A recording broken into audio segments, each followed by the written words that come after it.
Le président du Burkina Faso, Ibrahim Traoré, a prévu de faire quelque chose qui fera s'effondrer toutes les entreprises européennes et renversera tous les dirigeants européens. Eh bien, cela peut sembler incroyable, mais la vérité est que, depuis son accession au pouvoir, il a obtenu l'autorité pour renverser les dirigeants européens. C'est tout le contraire de ce qui se passait auparavant, lorsque les dirigeants européens renversaient les dirigeants africains. Peu de temps après être devenu président du Burkina Faso, Ibrahim Traoré a parlé d'une mission. Cependant, il n'en a informé personne tant qu'il n'avait pas tout mis en place et qu'il n'y avait aucune résistance à l'exécution de ce plan. Mais une chose était certaine, ce plan visait au bien-être et aux avantages du peuple du Burkina Faso. Cela signifiait que les entreprises européennes perdaient, car elles ne réalisaient des bénéfices que lorsque le peuple du Burkina Faso était maintenu dans la privation. Maintenant, après un an de règne, il a dévoilé son plan, ce qui a poussé les dirigeants européens à effectuer des visites d'urgence pour l'éviter. Mais c'est trop tard, Ibrahim Traoré est déjà sur le point de mettre en œuvre son grand et ambitieux plan. Quel est ce plan et comment peut-il tout changer pour l'Europe? Découvrons-le dans cette vidéo. Aujourd'hui, toutes les entreprises d'extraction d'or travaillant au Burkina Faso sont étrangères. Certaines sont européennes, tandis que d'autres sont canadiennes, mais aucune entreprise d'extraction d'or ne travaille au nom du Burkina Faso. En d'autres termes, les entreprises étrangères ne rencontrent aucune limitation dans l'exploitation de l'or du Burkina Faso, laissant ainsi rien au peuple. Cela se passe depuis des siècles, depuis l'époque où la France gouvernait le Burkina Faso. Même si les entreprises d'extraction d'or n'existaient pas à l'époque, la France exploitait d'autres ressources naturelles. Ainsi, ce que nous voyons au Burkina Faso trouve ses racines dans l'héritage colonial laissé par la France. Depuis le début des années 1890, lors de la course à la colonisation européenne en Afrique, divers officiers militaires européens cherchaient à revendiquer des parties de ce que nous connaissons aujourd'hui comme le Burkina Faso. Ces figures coloniales se sont parfois heurtées aux populations locales, tandis qu'à d'autres moments, elles ont conclu des alliances et des traités avec elles. La France est devenue la puissance coloniale à envahir en premier le territoire, qui est aujourd'hui le Burkina Faso, finalement en faisant un protectorat français en 1896. En 1897, les régions étaient ouest, qui faisaient face à la résistance du puissant chef Samoré Tore, sont passées sous occupation française. En 1898, la plupart du territoire correspondant à l'actuel Burkina Faso était ostensiblement conquis, bien que le contrôle français soit resté incertain dans plusieurs régions. La Convention franco-britannique du 10 juin 1898 a jeté les bases des frontières modernes du pays.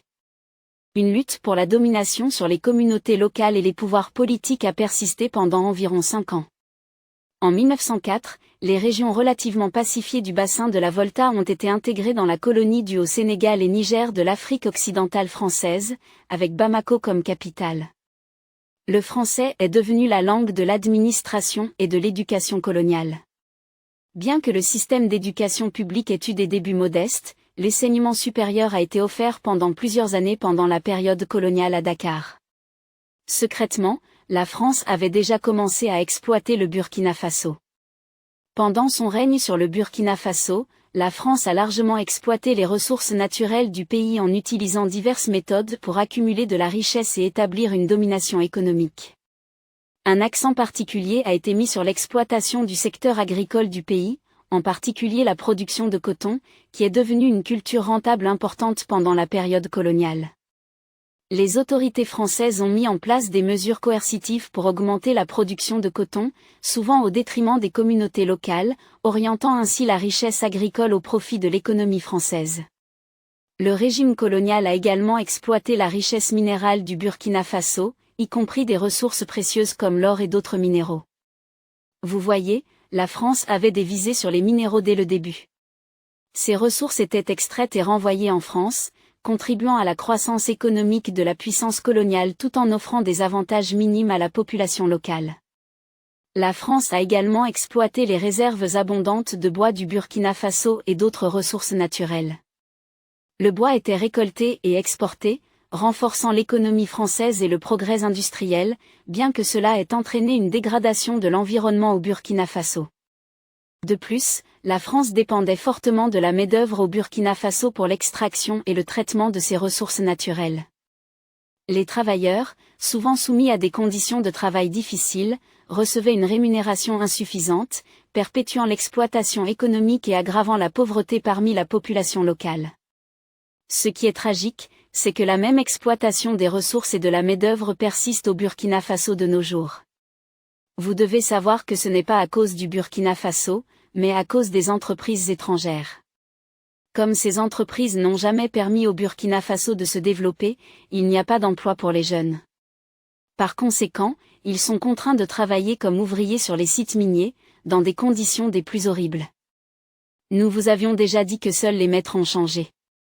Parfois, on avance l'argument que l'administration coloniale a investi dans des projets d'infrastructures tels que des routes et des chemins de fer. Eh bien, vous devez savoir que ces efforts visaient principalement à faciliter l'extraction et le transport des ressources au profit de la puissance coloniale, plutôt qu'à améliorer le bien-être général de la population locale. À cette époque, la population indigène était confrontée à une discrimination significative. Les enfants africains étaient interdits d'activités telles que faire du vélo ou cueillir des fruits dans les arbres, considérés comme des privilèges exclusivement réservés aux enfants des colons. Les violations de ces règlements pouvaient entraîner l'emprisonnement des parents. Le 1er mars 1919, la Haute-Volta française a été créée, séparée de la Haute-Sénégal et du Niger en raison de craintes de soulèvements récurrents et de considérations économiques. La nouvelle colonie a initié un programme ambitieux de construction de routes et a promu la culture du coton pour l'exportation sous la gouvernance de François-Charles Alexis-Édouard Esligne. Cependant, la politique coercitive du coton s'est avérée infructueuse, entraînant des revenus stagnants. La colonie a été dissoute le 5 septembre 1932, son territoire étant partagé entre les colonies françaises de la Côte d'Ivoire, du Soudan français et du Niger. La Côte d'Ivoire a reçu la plus grande part, comprenant la majorité de la population, ainsi que les villes de Ouagadougou et Bobo-Dioulasso. Changement faisait partie d'une réorganisation des territoires d'outre-mer français qui avait commencé avec l'adoption de la loi fondamentale du 23 juillet 1956. Cette réorganisation a été suivie de mesures approuvées par le Parlement français au début de l'année 1957, accordant une autonomie significative aux territoires individuels. La Haute-Volta est finalement devenue une république autonome au sein de la communauté française le 11 décembre 1958, acquérant une pleine indépendance de la France en 1960. Cependant, l'exploitation ne se limitait pas seulement au Burkina Faso. Elle n'avait même pas de limite temporelle, car après des décennies d'indépendance, les Africains sont toujours exploités. Seuls les maîtres ont changé, et des accords ont émergé.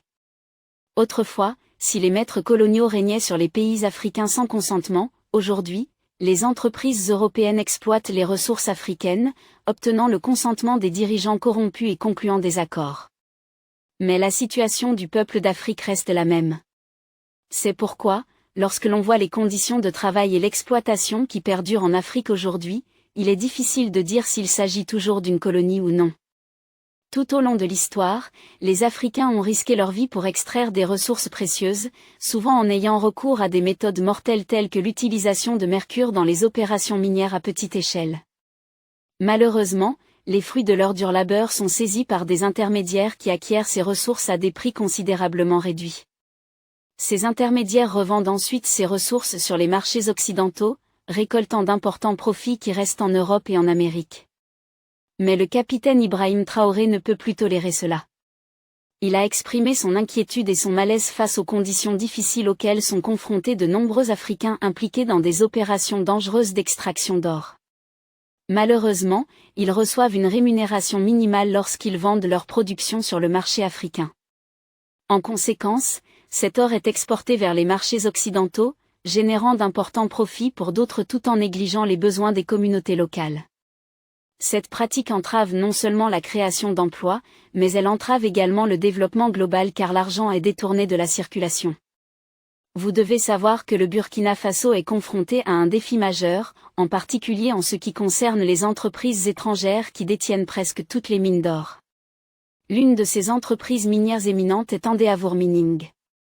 Cette multinationale, basée au Royaume-Uni, occupe une position dominante dans le secteur de l'extraction d'or au Burkina Faso, contrôlant près d'un tiers du marché de l'or du pays.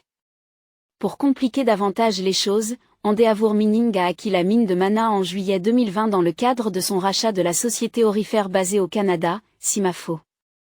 Cette transition de propriété des ressources africaines aux mains d'entités étrangères n'est pas rare. Auparavant, une société canadienne possédait la mine, et maintenant elle est sous la propriété d'une entreprise basée au Royaume-Uni. Il est tout simplement incroyable qu'Endeavour Mining détienne une part de 90% dans la mine, tandis que le gouvernement du Burkina Faso détient une maigre participation de 10%, soulignant le contrôle étranger prédominant. Vous devez savoir que le Burkina Faso a été classé comme le 14e plus grand producteur d'or du monde en 2022. Pourtant, rien ne lui parvient. Il devient de plus en plus évident que les réserves d'or n'appartiennent pas vraiment au peuple.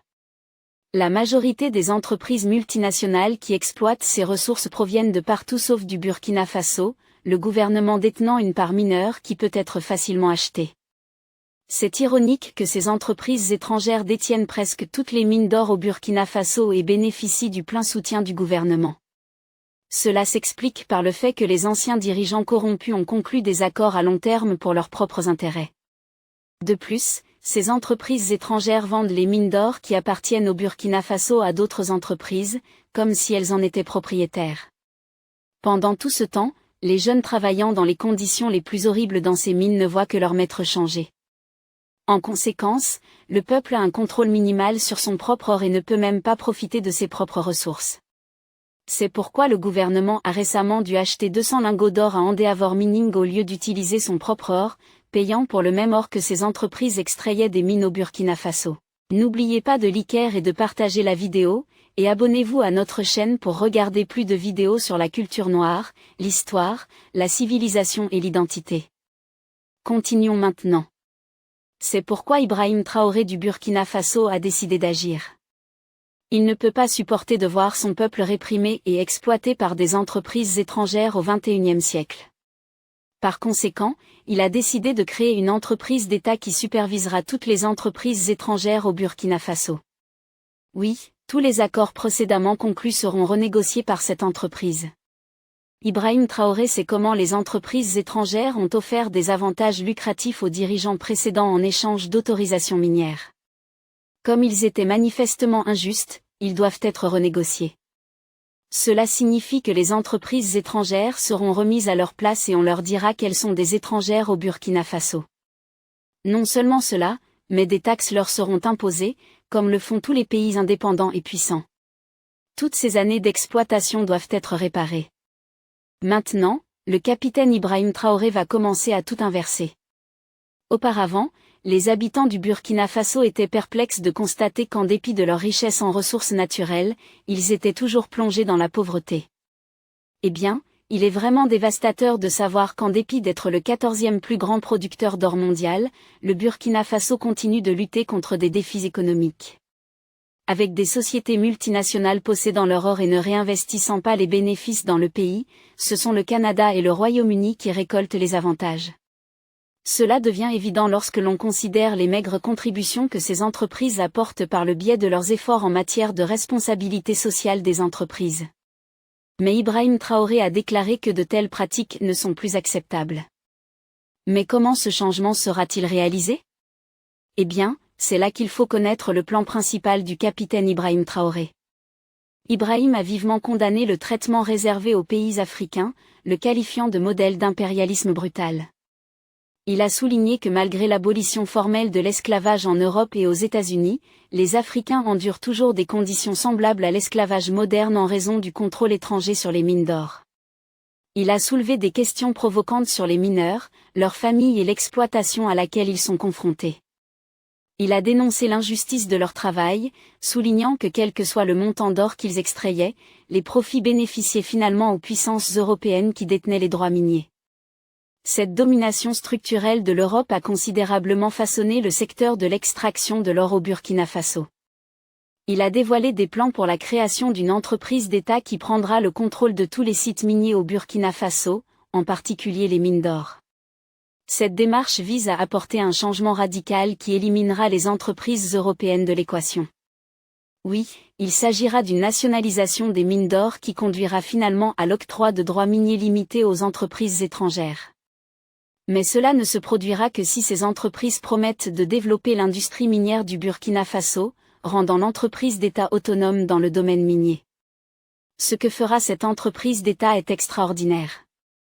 Avec la nouvelle entreprise sous la propriété du Burkina Faso, l'or extrait restera dans le pays, profitant à sa population. Cette modernisation du secteur minier remplacera les conditions difficiles par une approche plus contemporaine, permettant aux individus d'extraire de l'or comme dans les pays développés.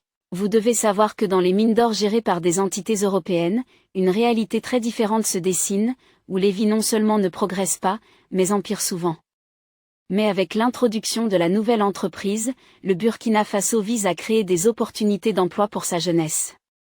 Dès lors, leurs efforts contribueront à la prospérité de leur nation et d'eux-mêmes, plutôt qu'à celle des nations étrangères.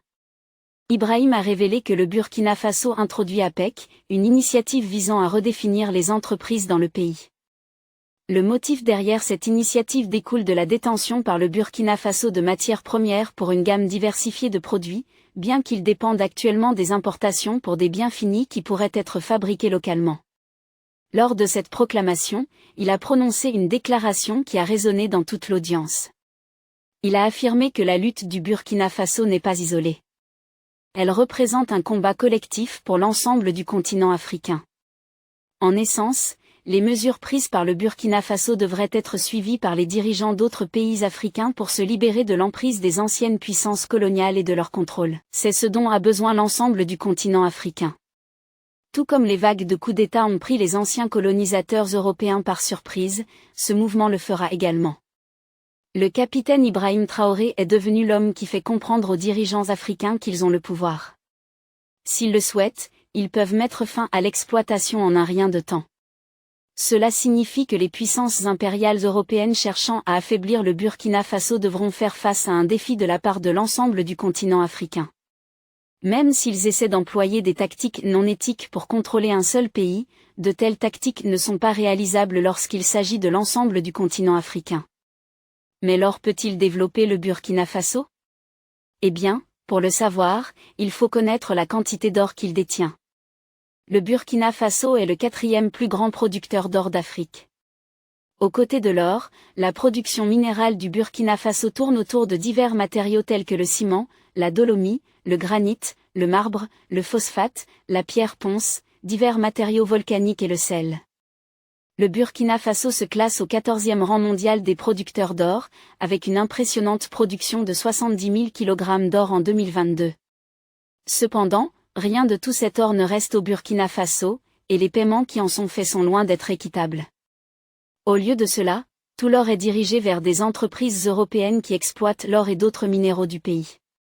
C'est vraiment dévastateur. Peu importe la quantité d'or que le Burkina Faso produit, rien ne reste dans le pays. Mais à partir de maintenant, cela restera. Depuis 2006, plusieurs entreprises, dont Goldrush Resources, Griffon Mineral, Orbe Gold Limited et Golden Elia, ainsi que Klug Gold et Randgold Resources du Royaume-Uni, se sont activement engagées dans l'exploration de l'or au Burkina Faso. Néanmoins, tout l'or extrait des mines est rapidement exporté hors du pays, se retrouvant dans les coffres des banques européennes. Les réserves d'or mesurées et indiquées au Burkina Faso atteignent des millions de tonnes sur chaque site minier. Cependant, cela ne profite en rien à la population et à la jeunesse du Burkina Faso. Les jeunes du Burkina Faso trouvent un emploi dans l'industrie minière de l'or, prenant d'énormes risques pour de l'or qui ne reste finalement pas dans leur pays, mais est rapidement exporté dès son extraction. Au Burkina Faso, de plus, de nombreux enfants ont été contraints d'abandonner leur éducation pour travailler dans les mines d'or, les exposant à divers dangers. Malgré sa richesse en ressources, notamment en or, le Burkina Faso continue de lutter contre la pauvreté, avec plus de 40% de la population vivant sous le seuil de pauvreté. Selon le rapport sur l'indice de développement humain des Nations Unies pour 2021 à 2022, le Burkina Faso se classe au 184e rang sur 191 pays. Les données sur la pauvreté au Burkina Faso montrent des fluctuations notables. Alors que certains rapports suggèrent que près de 45% de la population du Burkinabé vit sous le seuil de pauvreté, de nombreux ménages flottent juste au-dessus de ce seuil. Cela signifie que même de légères variations des revenus des ménages peuvent avoir un impact significatif sur le nombre réel de personnes luttant contre la pauvreté. Malgré la richesse en ressources aurifères, la population du Burkina Faso reste piégée dans la pauvreté en raison de la soi-disant malédiction des ressources. Cela signifie que les pays dotés de ressources naturelles précieuses telles que le pétrole, les minéraux ou l'or peuvent paradoxalement connaître une pauvreté accrue et une croissance économique lente en raison de l'exploitation de ces ressources par des entreprises étrangères. Mais cela est destiné à prendre fin. Ibrahim Traoré a compris la cause profonde qui maintient la population du Burkina Faso dans la pauvreté. Il sait que les entreprises étrangères impliquées dans l'extraction de l'or au Burkina Faso ont une influence considérable sur l'économie nationale, contribuant à un cycle d'alliances qui entrave le progrès dans d'autres secteurs. Cette forte dépendance à l'extraction de l'or limite la capacité du Burkina Faso à diversifier son portefeuille économique et à orienter les investissements vers différents secteurs. Par conséquent, les jeunes du pays se retrouvent à graviter vers le secteur de l'extraction de l'or, perpétuant un cycle où les principaux avantages vont à ces entités étrangères. Tout d'abord, l'influence écrasante des entreprises étrangères d'extraction d'or fausse les priorités économiques nationales, créant une dépendance excessive envers cette seule industrie. Avec la majorité des ressources et des efforts du pays consacrés à l'extraction de l'or, d'autres secteurs économiques potentiels, tels que l'agriculture, la fabrication et la technologie, souffrent de négligence et de sous-développement. En conséquence, l'investissement limité dans d'autres secteurs perpétue la dépendance du pays à l'égard de l'industrie de l'extraction de l'or, piégeant une partie importante de la population dans un cycle de dépendance. Cela fonctionne bien en faveur des entreprises étrangères d'extraction d'or. Comme il n'y a pas d'autres secteurs, une vaste population recherche des emplois bon marché offerts par ces entreprises. Cela crée un cycle où chaque étape profite à ces entreprises. Mais que se passerait-il si le Burkina Faso pouvait prendre les rênes? Au lieu de compter sur ces entreprises pour ses revenus, il peut en récolter les avantages, offrir des emplois à la population et conserver tout l'or à l'intérieur du pays. C'est le plan principal d'Ibrahim Traoré. Qu'en pensez-vous? Le Burkina Faso peut-il reprendre le contrôle de toutes les mines d'or du pays? Son plan encouragera-t-il d'autres dirigeants africains à faire de même et à chasser les entreprises européennes qui les exploitent depuis des décennies? Faites-nous part de vos réflexions sur la fin de l'ère prospère de l'Europe alors que les ressources africaines gratuites sont épuisées. Vous voulez regarder plus de vidéos comme celle-ci? Si oui, abonnez-vous à notre chaîne et appuyez sur la cloche à côté. Nous avons décidé de produire des vidéos sur quelque chose dont personne ne parle. La culture noire, la civilisation, l'histoire et les preuves de la grandeur des Noirs. Merci de nous avoir regardés. Et jusqu'à la prochaine vidéo, restez branchés.